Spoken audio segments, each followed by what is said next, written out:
Hey guys, welcome. So today we are going to discuss what is change detection strategy in Angular and how it works. Okay, so change detection strategy is the method by which any change in the application state is tracked and components re-rendered. So if I show you this diagram, so this is the model part and this is the DOM part. So any change in the model will trigger the change in the DOM. It will ask the DOM to re-render. So this process is called the change detection strategy in Angular, and this process is very expensive actually because it have to track the previous value and the new value, and after that it update the DOM. So whenever the updation to the DOM is involved, it becomes expensive because it has to access the DOM API. Okay, so in Angular, uh, whenever we create any component, there is by default the default strategy which is used in the Angular component. So if I show you the change detection decorator, where we have this change detection strategy enum, and it has two values, default and onPush. So by default, default is the strategy. You can specify it or omit it, and after that one is the onPush. So let's see first that uh, what is default strategy and what is the problem with the default strategy. All right, so in default strategy there are three ways by which the uh, DOM is re-rendered or by which the chain detection is triggered. One is the any asynchronous call happens and it updates the variables, then the chain detection is triggered. Second one is the any DOM event like click on mouse, any kind of DOM event which happens and it trigger the chain detection. Third one is the timer, set timeout, set time interval, these events. So whenever timeout timer things happens, then the chain detection triggers. This is for the default strategy. Now let's see how the performance is impacted with the default strategy. So here you can see on the UI, there are two components, home component and this is the child component, hello component.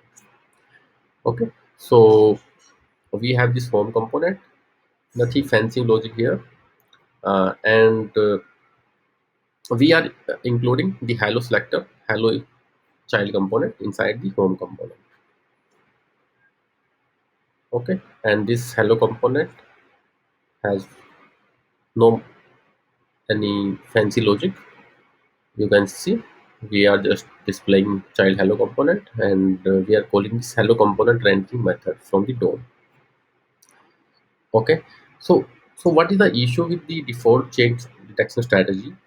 So you can see here, hello component, we are using this child component, and we are not passing any input property to this child component.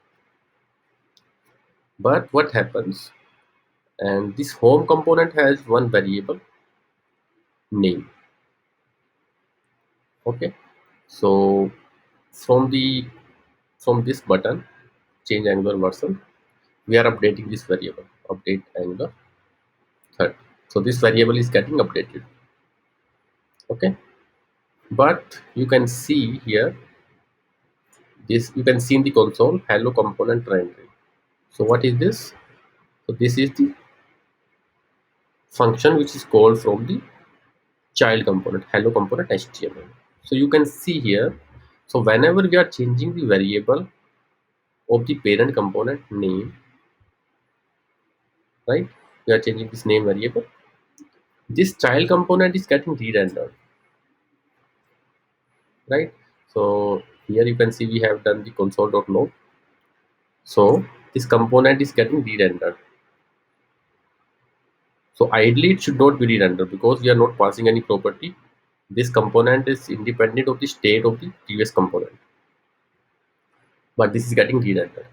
So this is the problem with the default chain detection strategy. This is actually called check always strategy.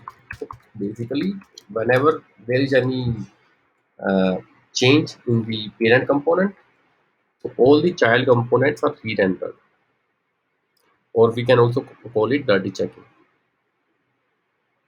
So this is very performance intensive, and we should avoid that because ideally your child component should not re-render if there is no any change in the input property.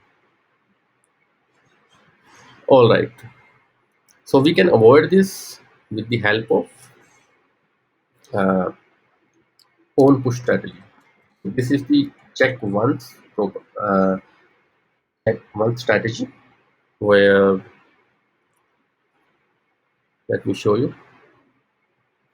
So you can see here now we are updating this variable, but this child component is not getting rendered. So this is how it solved the issue. Now the next problem comes with the own push strategy. So on push strategy work only on immutable data. It will work correctly only on the immutable data. It will not work correctly on the mutable data. So let me show you the example.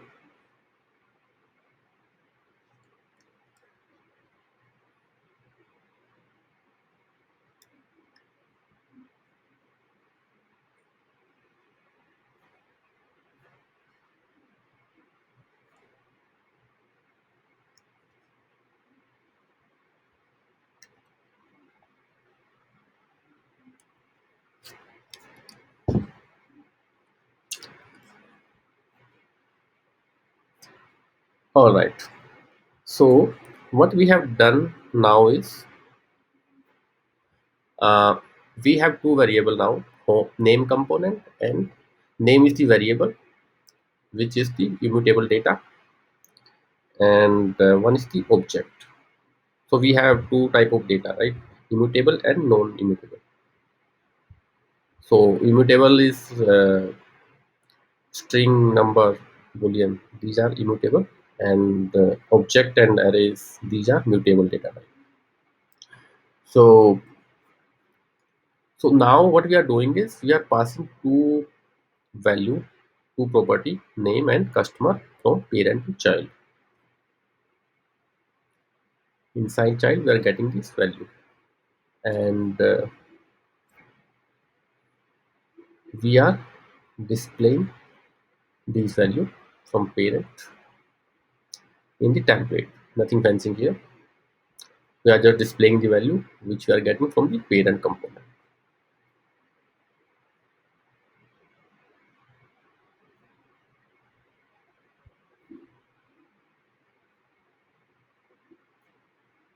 Okay, so let me check why it's getting undefined here.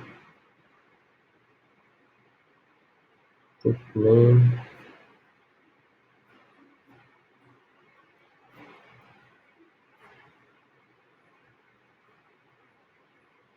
and customer.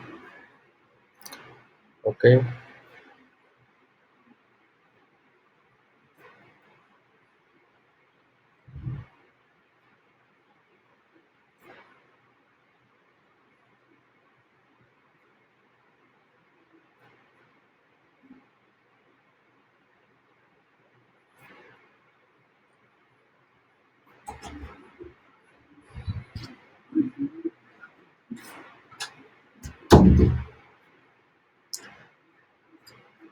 all right.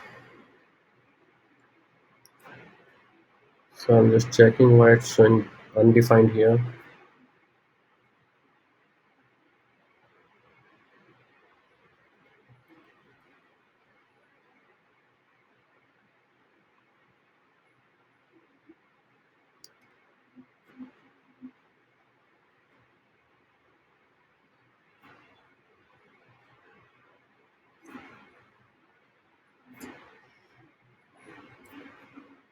Oh, sorry. Okay, actually, I have included this one. Okay, so now we are passing to value from here. So if I update this value, update Angular version. Okay, we have reverted that, but let me put it on push. All right, we are good now. So far, so good. Uh, so you can see here, whenever I am updating this Angular version, that value is getting reflected into the child component. Okay, now we are updating this customer, and you can see the customer age, it's getting changed, but it's not getting reflected in the child component. Why is this happening? Let's see. So as we said, uh, object is the mutable data type. So we need to be care about the mutable data type while we use the on push strategy. So what we are doing here is, uh, we have a customer object name Amit and age 23, and after that we are updating the customer with some random number generation, and we are changing one property only. Okay, so because we are mutating the object, we are not changing the reference of the object. So that is the reason that only its chain detection is not triggering for this child component, because uh, in the on push strategy, chain detection happens only in case of reference change. So that is the reason that whenever we use the on push strategy, we should be very careful about the mutable data type. Okay, so that's the reason that why this change is not getting reflected in the child component. So there are two ways to solve this issue. One is simply you can reassign this object. So you basically can do like this. Uh,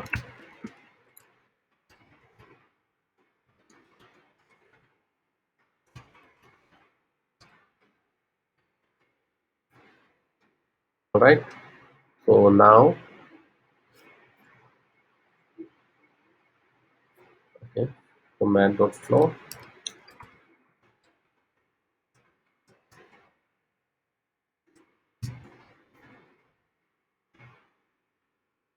Okay, so now you can see this value is getting updated. So that is one way to change the reference of the variable. But this is, something not very performant solution as well, because we need to reinslice the object every time, and it's very difficult to remember as well.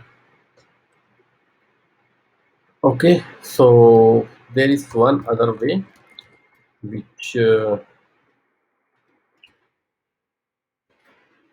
we can do. Uh,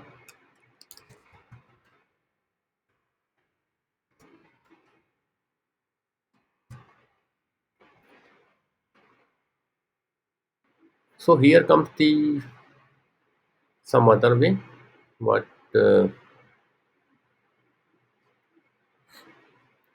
chain detector reference.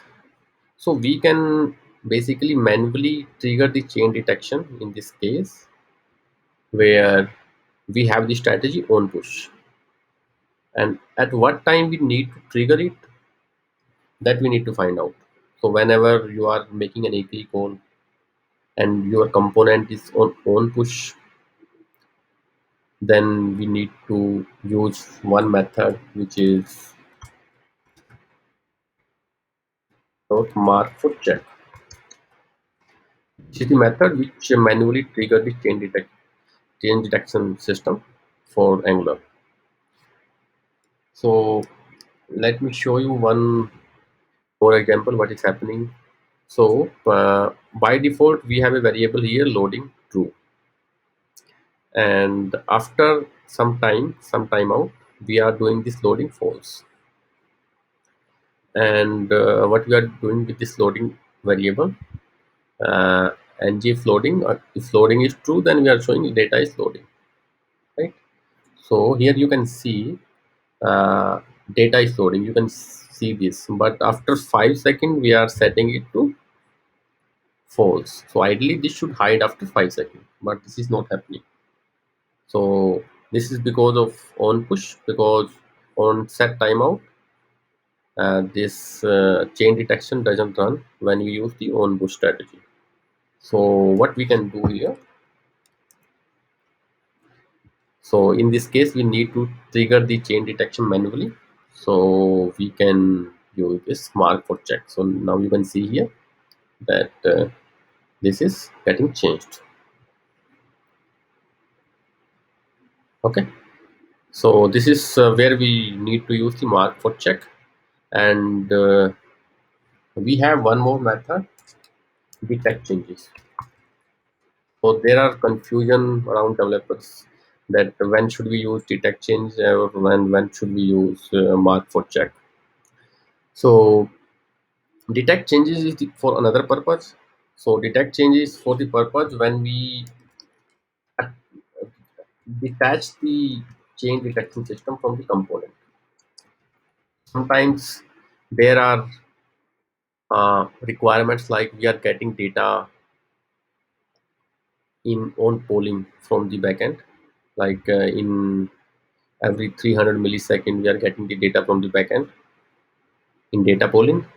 So in that case what will happen, because otherwise what will happen, the chain detection will run very frequently. So in that case what we do, we detach the chain detection system from the component with the help of detach method. And now we want to run the chain detection. So after like 1 second, 3 second, we want to run that chain detection, then we run the chain detection with the help of detect change method. So that is the where we use the detect change method. And we can also attach the chain detection system for the component with the help of uh, reattach. So friend, this is how the chain detection system work in Angular.